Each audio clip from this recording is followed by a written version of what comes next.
Mais ça dit il fallait ça soit ba yebi so ba yebi so ni ba yebi ote na aéroport. Dans na aéroport ba yebi ote. Parce que dans aéroport déjà ça partir ba c'est la wifi ofélé. Mais il faut ba yebi ba artiste. Ce gars là ça ba yebi ote c'est grave. Alors ça va exprimer ni. Moto ya yebi na iti. Alors ça va exprimer ni. Et puis mundele a la conception na biso ba congolais. Ça veut dire que ça la carte pour satisfaire Cameroun. Pendant que ça wana azan ni golo ni warrior ni spiritas ni kofifil mundele wana zo mona. Pour la monnaie, la passe, mon mundelo, on a Gaulois. Oh, c'est on a le but. En tout cas, à Vinanga, et ça n'a contraire peut-être na au penser. Tu sais, tant d'artistes a déjà musique. Il faut que ça t'amène à la guerre loyale.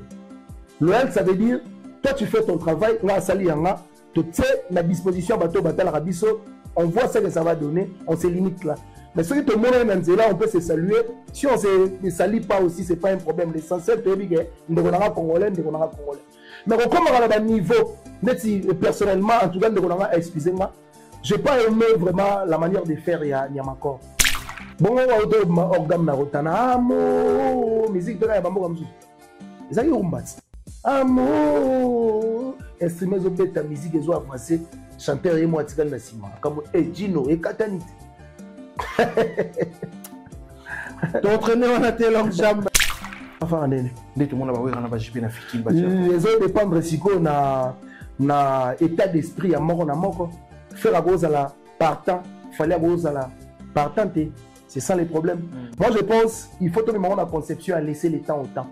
Ça dit tout parce que tu sais le logo ce qu'on sait ici bango logo wana ça peut aussi affaiblir pardon bagaz na bango actualité na bango au bazar na ngomoni ça fait un moment où on a le bas oui on a JB ba ko beta podium mo côté OK ba on ba yeba temps on sali lango ko so ba sala ngo temps wana peut-être elingaki et affaiblir ba moto au mo na mo wa sagi je pense que il faut tout le monde la conception à laisser le temps au temps parce que lelo fallait à comprendre que ba français ba le baka la rareté du fait donne du prix à la chose.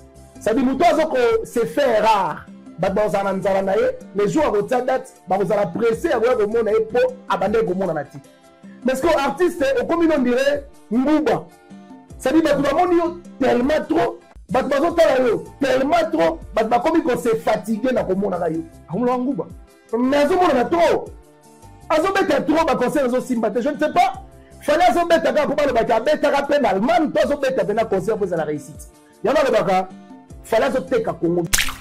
Ça veut dire que c'est son mode habitude que nous sommes en train de concert ça sold out. Ça veut dire la place déjà ça déjà calé dans la zone matabozo on appelle monde. Mais ce que tant on a un message ça qui bat. On sait sous à mesure de à réaliser. Tout vendre à toi applaudir tout le bateau ont gagné, tous en la bonne voix, tout tant que ma vrai congolais ba vrai mélomane il y a la bonne musique faut que ça peut kende kona biso OK mabe et puis nzelo kende eza parmi dans nzelo ba selo ba sida ba kufa ngana on la charité bien ordonnée commence par soi-même charité ya makambo ya matete eza pour la fabrication voilà il y a même la conception la charité bien ordonnée parce que fête soit eza son s'est trompé 72e anniversaire ya matete fabrication ça ressortissant ya matete voilà. Il y a une conception à charité. Ça veut dire la charité bien ordonnée, des matétés, commence par moi dans ma tété. Bref. Mesdames et messieurs, très chers internautes, bonjour, bonsoir, ça dépend de l'ère à laquelle vous nous suivez. C'est bel et bien dit le matin. À la présentation, je reçois pour vous Long Jam, pour développer, pour le moins déjà colonel. On a bien comment déjà maréchal parce qu'il y a le Bézali, Long Jam quand même pour visiter, ce photo sur tout développer. Quelques sujets d'actualité, mais avant déjà de passer la parole à mon invité, quant à moi, je dis un grand merci à Sharon Zazaza au forum derrière la caméra, un grand merci aussi à Arnaud Matoumon en la régie finale, pourquoi pas dire un grand merci à mon boss, M. Clovis et FIPA, mon tour Maman Doris, un grand merci à Yabouno Bika, l'argent propre bon soeur, il y a du monde Naïmen, était avantageuse, pas trop éternel, un grand merci à l'INIC et les 7 codes mondiales, Yaouli Mouchen, il y a mon pays boss, il ou Kalala, patron à STP à Colosie, il y a mon pays de boss Erigen, quoi mixage, quoi minette, Bélé, quand ce soit à Jansi, à Salopé, Carole Chaming à la jeune du barreau depuis Paris, pourquoi pas dire aussi un grand merci à Jackson Mayelebe. Maël Belé, on appelle les maîtres Patrick Tambou Yoebi. Donc pourquoi pas dire un grand merci assistance à Adrien Moukinepi, Nana Kabena les cordons, surtout sur le même langage dans Sharon Zazi. Abena déjà invité Nanga, il y a Lelo, Long Jambe, maréchal, à qui j'ai dit bonjour. Bonjour dès le matin, bonjour aussi à m'abonner tout à Congo et c'est officiel plus télévision. Continuez de s'abonner massivement. C'est une façon de soutenir Bisso par rapport au tout Salaka. Et puis bon début de semaine. N'a tout la Bisso de partout où vous êtes. Et puis tout balingar de longues jambes partout à travers le monde. Je vous dis bon début de week-end déjà. Na Djibril Biyaki, les plus jeunes entrepreneurs du monde. Achat parcelle, location véhicule. Et puis merci à Yawili Mouché, Nicole da Congo. Vienanga. Merci na Gentil Kassongo Bourgeois, Plan B. Et puis merci à Ilunga Kala, la patron Estebo Sakoulezi. Merci à Jean Bedel de Paris, Papa Mindele. Merci à mon président, Christian Mokoutia Marionnette Yanzambe, déjà na Kinshasa. Et puis merci à Sam Koukou, le nécessaire qu'on fait fort à Poto et Maman Aimé. Merci à Papa Vicky Bokoul, département conseil, Anna Kinshasa. Hier, Tozagi Kotale, Marassa, Banzete, Sipayot, et ça allait bien. Et puis merci à les boss Johnny de Felland, na PC Bamboti Bele. Et puis Maman Emilie Nzemba. Na mobali na tous pepele ya mbetolo ba séjourner na Kinshasa na pesi bon séjour na capitale depuis ma campagne. Merci beaucoup Longjambe na ogi peno tangi Sam Koukou le nécessaire ya mama Aimé ya mama Aimé na moni on a Olivier Lunyanga ka pote na ndenge mukete mutao contrôler Paris yo yebika kashuna Chanel la parisienne moi c'est Nzambe mixage mixage combiné belle construction na PC Bambote boss ouais to bana déjà Longjambe basango ya latine quartier latin mambuza ndenge ni mpuna en tout cas quartier latin ça va et c'est comporté kitoko et surtout yemoko patron à quartier latin monsieur Kofi Olomide, monsieur l'ambassadeur, n'a pas essayé de depuis résidence, n'a pas monsieur Olomide en tout cas, bon début de week-end boss, et puis quartier latin Mobimba ça va, JR33 d'Aouté aux hommes, tout cas, Tamboulande trop.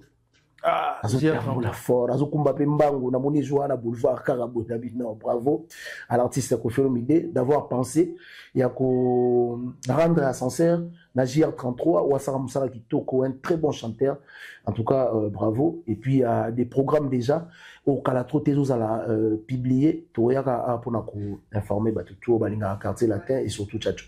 Merci beaucoup. JR33 aussi déjà Moutoukando le bien. Je pense qu'il est dérangé par les soucis au prénom. Non, il est dérangé parce que la plupart des bangos déjà, Missou Bazaranango déjà. Et puis JR33, c'est, je peux dire que c'est la première fois naïe, Azwaka. Et puis, ça fait un moment où il s'est maquillé, les JR à Longway, JR à Ibie, JR à Salinini, je pense que JR à Zaginaye, santé dérangée, il est en sur santé dérangée, il est déjà de retour. Bon, on a qui récemment, Zaki na studio, où Basalagi live, l'artiste Kofi Olomide, Baimba qui effervescent, où Bayoga Esco, fallait un mieux, JR33. Oui, on a des bonnes, à corriger, plein, encre correcteur. Aïe, encre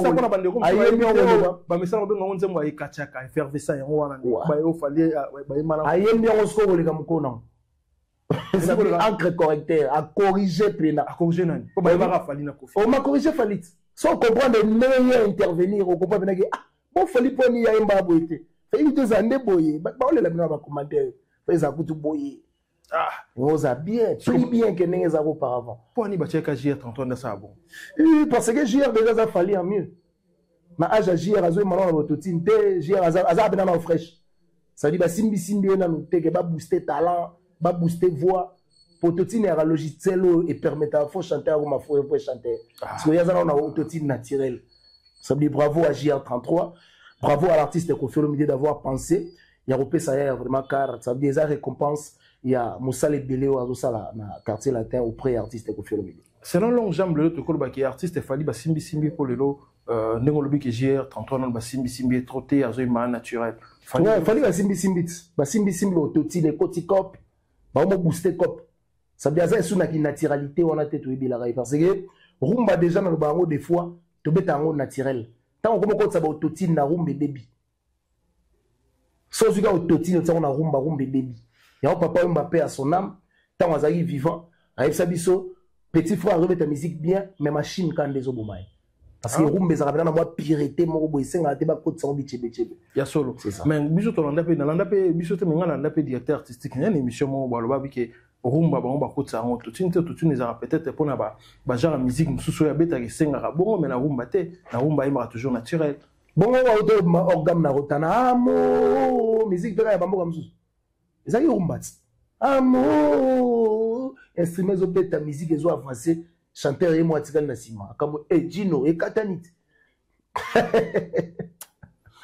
T'entraîner on a tes longues jambes, on a bien gagné Maréchal, tout comme ça, tout développé na yo. la pile. Est-ce que les lots, donc déjà vers fin de l'année, bah Kofi Fil au tout bas dans la minute, est-ce que tu auras serré bon gars qui Kofi Olomide dans quartier latin, bah c'est produit toujours dans l'hippodrome. Est-ce qu'ils ont toujours programme hippodrome l'année prochaine les années? Parce que je dirais oui. Parce que dans la toutes nos questions là, parce que dans l'andaki Alexis Alobayi Lomo qui Kofi Olomide a aussi l'année ko bêta hippodrome on a des gens aura ninga le bagaille déjà le bien au bêta monter parce que le bagaille peut que faire au bêta na Paris la défense c'était ba tchaka était melelo yo faire épée à bêta c'était pas au bêta sauter Kofi Olomide peut dans des mois au bêta na été na hippodrome ba au bêta là yango mais hier ça ninga pisser au long hippodrome na éviter ce qu'elle est là il aura serait ba fan. Je pense que là on va trop parler peut tuer mais mieux vaut la fin d'une chose que son commencement. Voilà. Ça veut dire bah Kofi Fil, bah Kofiette, s'il y a des partout où vous êtes, tenez-vous prêts parce que dans quelques temps, dans quelques semaines, dans quelques mois, vous aurez déjà date officielle et hippodrome de Vincennes parce que Kofi Olomide,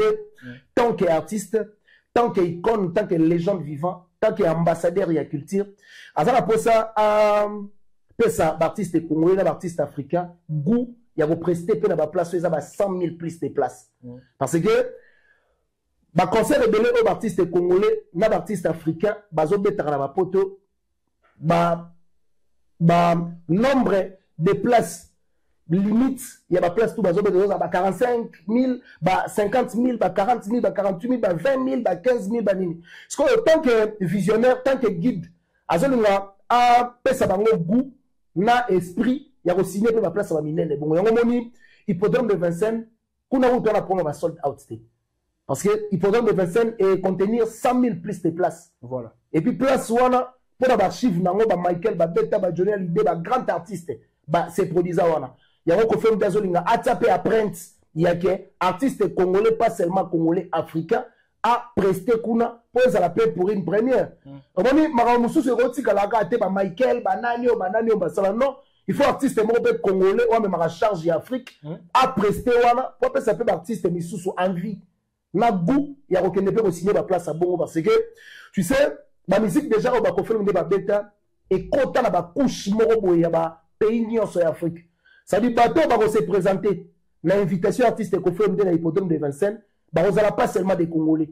Ça dit ba Ivoiriens, ba Nigériens, ba Camerounais, ba Sénégalais, ba Maliens, ba Guinéens, ba Guinéens pardon.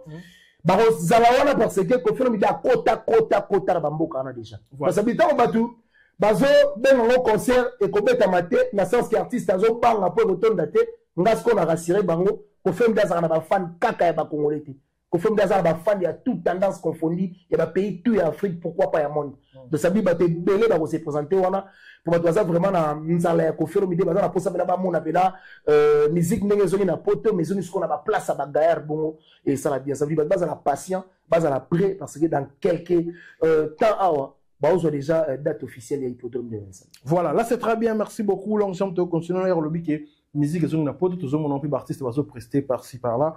Mais tout côté déjà, tout le monde est artiste. Fali a bêta qui en Allemagne, a presté qui na compte à Mitsubishi en Allemagne, n'a habité à Wien par rapport à un concert. On a vu tout le monde, moi quelques vidéos parce que ça intégralité, mais tout le monde qui a mon dame pour nous à Wien. Pia. On moi non fali soit au sosolaté parce que les Français vont l'homme pris d'avoir le mal de loin là il se cache pour ba mona il se fouille ça veut dire artiste azobeta ba concert mo moni gloire ya mutu et aussi la gane erreur mo ya mukolo moko ba bossa ni gloire nyoso wana oyo prétendre aux parce que lelo fali à comprendre que ba Français ba baka la rareté du fait donne du prix à la chose. Ça dit que c'est fait rare. Les jours à date, vous allez presser à voir comment on est pour abandonner comment on a dit. Mais ce que l'artiste, comme on dirait, Mouba. Ça dit que tout tellement trop, tellement trop, comme on s'est fatigué dans comment on a eu. Mais on a trop. Azobeta trop, bah concert aux sympathies. Je ne sais pas. Fallait azobeta pour pas le bac à bêta rappel allemand, toi azobeta pour concert pour la réussite. Il y en a le bac. Fallait que Congo bien dit. Dans le département de la musique. Alors que Congo bien dit. Ça veut dire que Congo perdant. Babi le fallait un meilleur artiste francophone numéro 1. Meilleur artiste francophone en haut. On va mettre un concert et on va la remplir. Ce qu'il faut que mettre là. Nous avons mis toute la question. Excusez. bato bafanda wana fali bato ne wana questionner est-ce que balaki pas mutu mo te galinga kufa yango comme ça ma comprendre possible ah tika bon mais ça constant na sali on dirait asa makambu mbangu pas kufa na ye. Moi je pense que fali il faut activer mode prêt allons la mode pressé on est boumaï pressé on est go mimine et kitsaï ba contre zoya to yinda za pressé na lobi boye fali la plupart des ba concerts azo beta na poto et ça ba concert azo ça ba coproduction ça veut dire té katikati mutu mo té katikati ba se produire pe ba gagner na bangote et ça bon maintenant déjà au petit concert car il y a salle ba to ba ça ko rempli té si on va gagner to ba perdre parce que tant que producteur un robot artiste bah ça peut-être coproduction batali ba budget batie ba beti calcul na bien be ba kosomba batali ba pourcentage na ba ko gagner nini to perdre nini to sala nini ce que yebisa ngai car ya salle est tombité ba ba gagner to ba perdre car la salle est tombité yo monte à la concert je pense que Arnaud Matumona a outé la sur image au monde c'est ridicule et ça passe si ça dit pourquoi on met à la pour bête et nous comme ça yango pourquoi on met à la caca pour bête ça dit artiste déjà Mathilde qu'on a podium mais il y a pas de gens mais on le dit bongo dans la vidéo moko ya Cynthia Kapashi lobi fali pour bateau ba traiter bongo batika parce que y a banane blongo depuis qu'à la fali abeta concert des fois même 2 5 10 personnes ceux qui est coquine n'enga professionnalisme ne selon Cynthia Kapashi amatarana beti concert oh ba mona le loi ta ba kokita beti concert y artiste bongo a prestara dans du caché na et puis a presté c'est tout nana yebi sabiso qui a même sold out il faut qu'à sold out et ça la paramo na ndaku a message ça ba nego lia rap tongo midi poko dans les jours où on laisse bango des fois déclarer mais papa on n'a pas mangé à midi papa on n'a pas encore mangé le soir voilà ça veut dire que c'est son mode habitude que ngai so na beta concert ça a sold out ça dit la place déjà ça a déjà calé tant on a zo matabozo on appelle que monde mais ce que tant on makambo yo message ça qui batu on sait sous à mesure te à réaliser yango to vanda à to applaudir to le baki ozo gagner to za na bonne voix to tant que ba vrai congolais ba vrai mélomane il y a la bonne musique faut to biso pe kende ko na biso OK mabe et puis nzelo kende et ça parmi ba nzelo ba selon ba sida ba kufa et ça on va demander to vandi boye to ebi ke mutu ceux qui na gauche nzela ne bumaka soit qui na droite nzela ne bikisaka mais ndeko na yo congolais au moni azo ke na gauche nzela ebumaka mais yo za conscient ke nzela ne bumaka mais il faut que vous sachiez ah nzela zo kende et ça nzela o ebumaka ko beta ba concert sans pour autant batubaya na ebité satiba na ngoza nini ya le wa mutalambi biloko sans fufu au lieu on est là c'est très bien merci beaucoup Long Jam toujours continuer na yo mais yo mon appel on a une parenthèse na ebité est-ce que ba français to le bango za OK to za nini pour tout monde qui agent mo ya sécurité netika un artiste na biso netika moi kindek moi genre l'aéroport alors tu dis que pour un respect na limité biso ba jeune sécurité ba ko kena mo artiste mo ali banda bongo na ndenge les gars là français qui ndeng na fali na ebité est-ce que avina yo bon malheureusement type wana personnellement yé ayebi na efalité yazo ke gonde ba passager nyonso ba ya na aéroport prévane so moni atuna ki monsieur tu es qui fallait ta ba yo la téléphone na ebité ba no la photo na ina Macron et na ebité atuna mais tu es qui ndeye sikoyo tellement alingaka batu ba yeba ye awoli ya te mutalo ba kenda yebi yote ndaba ndo kenda te fuck ndeti prononcer oh, monsieur tu te prends pour qui tu es qui toi mais ça bien on te connaît pas so elo ba comme ça les amis vie a fali etambolaka na matalana ça dit pona ye mutu mo ta ko ba yebi te ye faut ba yebe kaka parce que tu es qui toi tu penses que ceux qui Lilwen bien Air Kelly abanda ko leka na aéroport ya mboka mobwe ba ko diminer bon parce que ba yebi musique na ekota na ba couche nyoso mais ça dit il fallait même ça biso ba yebi so ka yeba biso nini ba yebi ote na aéroport tanga na aéroport ba yebi ote parce que na aéroport déjà baza partir ba la wifi ofele mais il faut ba yeba ka artiste ces gars là ça ba yebi ote c'est grave alors ça va exprimer moto ya yeli na iti on ça va exprimer et puis mundele ara ba conception na biso ba congolais ça veut dire on ça la ka te pour satisfaire kamo pour ndenga zawana aza ni golwa ni warrior ni spiritas ni kofifil mundele wana zo mona Pour la monnaie, la passe, mon bâtiment, mon délo, on a Gaulois. Oh. C'est on a le but. Mon délo, Gaulois. Les choses à Gaulois, même pas. Quand on ne te connaît pas, on ne te connaît pas. Mais il ne faut pas avoir l'habitude de forcer les gens à y aller. Non, on ne te connaît pas. Mais là, tu te demandes, type, moi, grâce mise, en dehors, comme moi, il a chargé. À la question, non, le voyez, avion, non. Il ne connaît pas aussi Fali. Mais c'est qu'il y a 2 millions de gens qui ne connaissent pas Fali. Ah, bah, ça, encore. On a connaît Nini. Il dit que regarde na Google, après avoir regardé na Google, sur YouTube. Ça me donne quoi? Parce que Mundele déjà à vivre en mode, le temps c'est de l'argent. Quand je vais perdre mon temps en regardant ce que tu me dis que je regarde, je vais gagner quoi dans retour? Il faut les gagner. Bah, les orgueils, français, on a un orgueil, mais français, on a sous spiritus. Ils arabes. Donc, on est à moi tricage, on est tricage, il va y bien. Nous avons problème les amis. On a la musique à Matalana, on a la musique à Matuvi, on a la musique à impression. Ça veut dire qu'on impressionné, tout le monde en réalité, Zati. Vie a fallu. Mais le but qui est impressionné, c'est le blog autour de bien. Est-ce que l'autre fait que artiste est numéro 1 en Afrique francophone? Mais, papa, avant d'abord d'être numéro 1, il faut que numéro. Les chèques Kazala. Voilà. Qui dit qu'il est le premier alors que les chèques a ébanité? Comment vous avez mis ça numéro 1 mais les chèques n'a pas ébanité? Parce que le numéro 1, en calculant aussi les chèques, ça veut dire le premier de la classe n'a pas 90, les chèques n'a pas 32. Si autant vous avez numéro 1 bon, les chèques n'a pas rien. Mandibite au Yozo Kanisa. Vous n'avez pas un numéro, les chèques étaient. Là c'est très bien, merci beaucoup Long Jam pour sa vie mais tout continue malgré tout chité tout venait dossier internet micro pesaiki qui est en train de faire rigoler en héritier Watanabe tout le monde est combien quand on va l'équipe va clasher tout le monde va continuer na ba mère ba famille ko longo bena ma musique est normal ba repota na musique voilà wa l'équipe oh mais c'est comme ndenge comme on tout qui notre frère Gola na fali et na héritier Watanabe tout le monde qui est comme ko finga ma maman ba bêtise koti tout le monde koto ndeko ya faire rigoler baye bato wata baye na ebite musique ndingi ne sonne bandaki er musique ndingi wa ina ngola guerre wana ndenge comme le Laurent wana avino et ça.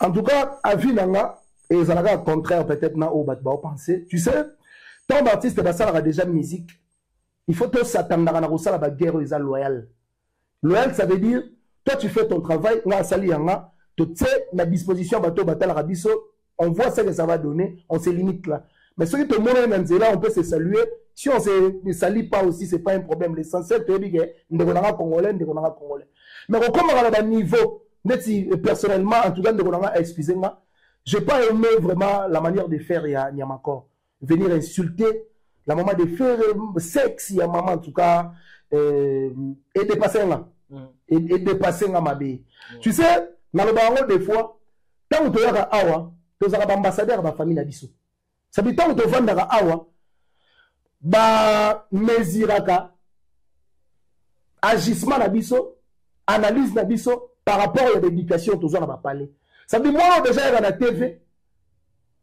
ma fille sexe ya maman ya moninga c'est gazala éduqué bongo pour français dans le bas on donne que c'est qu'on a ça veut dire muto avec zengi ana partie intelligence te na katinaye on ya ko promouvoir les aga ki bozengi muto aza mayele idem à promouvoir kaka partie ya mayele parce que ki bozengi na katinaye zati on dit devenir déjà insulter ba maman bana bandeko et bazaka hors musique parce que je pense que mère va faire azara chanter c'était hein ça peut danser c'était l'orchestre à faire venir insulter déjà maman net ninga pena na éducation nanga en tout cas na okokate pour ngande ba éduquer papa nanga na maman nanga que papa muninga za papa na yo maman muninga za maman na yo yaya muninga za yaya na yo leki muninga za leki na yo venir insulter maman muninga na on dit na insulter maman biso bibi matadi que j'ai sali na on dit na insulter bibi voilà son insulter maman muninga en tout cas ba pratique neti ya bongo ezo déshonorer biso et puis même biso na conception moko maestro Fabrice Saloba dans le passé des chroniques Fouati des analystes Fouati vous comprenez voilà tu peux être dans parti pris à Moutou parce que et ça la Moutou mususu au rôle le bané le mobui et sûr qu'on les quand même coïnciter maman na dit papa na voilà c'est pas que quand faut au fin à papa au fin maman peut-être il est Moutou makasi non En tout cas, moi, personnellement, j'ai pas aimé. Tout comme à niveau, on a été sabli tout là, la musique. Voilà ce qu'on comment même abisso hors musique. Ça dit tout comme hors débat. Et ça, on va pas débat très politique, mais maman bokani donc hors débat. Tout type politique, tout comme maman balé, tout comme yanandé. Ça dit tout type musique, tout comme maman ko finga ba maman. Ba maman au baza hors musique, ba maman au babé ta musiqueité. Maman au tam soit vendre place mo boiseau et l'ascenseur il y a respect. Mais venir à la télé insulter, en tout cas, la maman de faire rigolo, moi, personnellement, j'ai pas aimé. Il faut changer manière et on s'en marre, ça la bien. Ça veut dire tout là, na guerre et musique, hors musique, tout le monde. C'est pas important. Là, c'est très bien hors musique, tout le monde. Tout le monde, mais déjà, mais on a évité ce que parfois il y a bandu ndenge zongi lelo on a évité faire rigolo pour tout le monde, il y a obéta pour revertir, il y a foire internationale de Kinshasa, Fikine de tout le monde. Est-ce que le lopé na idée na yo vous avez na posa na sous pour guerre et faire na fallait si là vous avez parmi bateau partant na idée ba barobaki bati que la bonne sous fara pour y va niveau na ba Fara nene de tout le monde ba wera na ba jibe na Fikine les autres dépendre si ko na état d'esprit à mort na moko faire la cause à la partant fallait cause à la partante, c'est ça les problèmes. Moi je pense il faut tout le monde la conception à laisser le temps au temps. Ça dit tout parce que tu sais le logo ce qu'on sait ici bango logo wana ça peut aussi affaiblir pardon bagaz na bango actualité na bango au bazar na ngo moni ça fait un moment où on a le bas oui on a JB bako bete podium mo côté OK ba on ba yeba temps on sali lango pour ça ba sala ngo temps wana peut-être il ngaki est affaiblir ba moto au moko na moko sa gina. Je pense que il faut tout le monde la conception à laisser le temps au temps. Tout ce qui est temps pour le temps qu'on sengara que bas à la même podium ou bas à la fara. En tout cas, ça sera une très bonne chose pour promouvoir aussi notre culture musique à Congo. Lelo erzomona de partout tout le monde na quand il y a fallu ba bengi fanatique hein, to ba fanatique a bengi faire rigoler musenzi tout le monde peut ba tout suivre faire et peut ba répliquer. La musique congolaise, on le bien de l'eau, ou bien artiste au traité des moussenzi. C'est pas bien, c'est pas bien, c'est pas aussi poli. C'est pas bien, c'est pas aussi poli. Et puis, c'est pas facile, il y a que gérer fan. Pour l'artiste, il y a fan au pays d'humanité. On a fan nanga, mais il y a fan nanga. Donc, moi, je gère de loin et zalati. Mais tant que artiste, au fanatique, je pense que donc bref qu'on gère fan des apassi qu'on gère fan et apassi parce que l'artiste est là fan il y a toute tendance confondue mais nous sommes allés pour nous la lela faire fort nous sommes allés pédaler la fali fort nous sommes allés qui fort aller la hériter fort donc ça dit l'artiste est là fan il y a toute tendance confondue de gérer bango c'est pas facile parce que tu cité le lobby qui est artiste ou fanatique belé tout monde quelques villageois fanatique qui a maïs au Fabregas il fallait que prester na matete et puis tout le monde peut que hériter watana et puis ba bingsi a prester na matete tout le monde ba villageois ba que hériter ba que mon même beaucoup mestre que hériter ko beta na matete il faut Fabregas ça beta donc elle déjà fanatique ba qui non ndé ba qui non peut-être et comme un peu en brito désordre na habiter en gros net sogi ba lobby na yo puis ça vie na par rapport à dossier la charité bien ordonnée commence par soi-même. Charité à Maramouya Matete. Et ça pour la Fabregas. Voilà. Il y en a même la conception à la charité bien ordonnée. Parce que, faites soit on s'est trompé, 72e anniversaire, il y a Matete. Fabregas a ressorti ça, il y a Matete. Voilà. Il y a on conception à charité. Ça veut dire la charité bien ordonnée de Matete commence par moi dans Matete. Bref. Voilà, là c'est très bien. Merci beaucoup. N'habitez pas de retenir ni na passage no et puis bambout na tout bala. Ou pas retenir que hippodrome c'est pour Calatrote, bon ça l'a servi. Et puis le 14 février Saint-Valentin 2025, tous à Londres, quartier latin international et ça l'a bien et puis maman si olomide aux alawana et puis hippodrome de 25 base à la calme et patient kimia. Bon, on a date officielle déjà dans quelques temps. Bon, on a vraiment naïsengo. Et puis merci pour ton invitation. Merci Pena tout balandi biso partout à travers le monde. Mon numéro c'est plus 243 90 69 092 17. Plus 243 90 69 092 17. Bon, nous avons des longues jambes pour plus de détails. Merci à BHK Djibril Biaki. Merci à Yoli Mouché Nicoda Congo. Merci à Gentika Songo Bourgeois. Merci à Ilou Makala la patron. Merci à Jean Bedel de Paris, Papa Mindele Vienanga. Merci à mon président Christian Mokoutia Marionnette Nzambe Mvwandu. Et puis merci à Sam Mokou pour le nécessaire coffre-fort à Poto. Merci à Papa Vicky Bokoul, département depuis Kinshasa. Merci à les boss Johnny de Felland. Merci aussi à Maman Emilie Nzemba, à tous Pépélé Ambetolo. Et puis merci na bateau tout batali biso en tout cas. Restez branchés, restez disposés. Il y a ko talabiso na Congo SM officiel plus télévision. Et puis s'abonner, partager, liker. Ça sera une manière de nous soutenir par rapport à Seguedou Salar. Merci beaucoup, ça n'est fini. C'était la longue jambe, Maréchal Ndengala Bingakaye. Je pense que cet entretien a fait énormément plaisir. On a tout balandi biso na au Congrès SM officiel. Un grand merci à Sharon Zazozaki au forum de la caméra. Un grand merci aussi à Arnaud Matoumona, la régie finale. Pourquoi pas dire un grand merci à mon boss Emisé Kovis et FIPA, Moté Madoris. Un grand merci à Bruno Lubika, l'argent propre Monga Soin, du Djongo Daïmen, était avantageuse, patron éternel. Un grand merci à l'INIC et les 7 codes mondiales. Il y a Willy Mouchen, il y a mon appelé les boss Ilunga Kalala, patron STP à Colosie, les boss Erigan et quoi mixage, il y a Saloué Possigozali. Il y a mon Olivier Lunyanga, grand prêtre de Nenga Mukete, Junior Chitea. Depuis Durban, Monté Marie, Tembonga. Tout le monde a radio le matin. Tout le monde a vos likes, vos commentaires, vos partages. Et que ça, c'est un plaisir. Et puis, on se revoit à la fois prochaine. Bye. Maison qui vient à Bossalibinoté, à Tchelibinoté promotion, Ngolé à Pamba. Maison qui vient, vous êtes trop amoureux du pays. Wow! Given! Vous exagérez. On n'aime pas le pays comme ça. On n'aime